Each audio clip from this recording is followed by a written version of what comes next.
Assalomu alaykum. Men Andijon viloyati Oltinko'l tumanining shu nomdagi ixtisoslashtirilgan maktabi 10-sinf o'quvchisiman.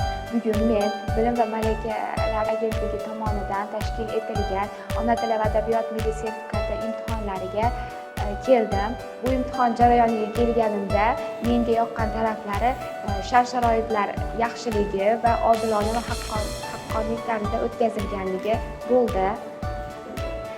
Endi savollarga keladigan bo'lsak, savollar unchalik ham qiyin emas. Endi bilganlar uchun oson, bilmaganlar uchun ko'nikma vazifasida o'rganish imkoniyatini berdi. Men bu sertifikatni olishdan asosiy maqsadi kelajakda oliy ta'lim muassasasiga kirishda o'z balimni naqib qo'yish.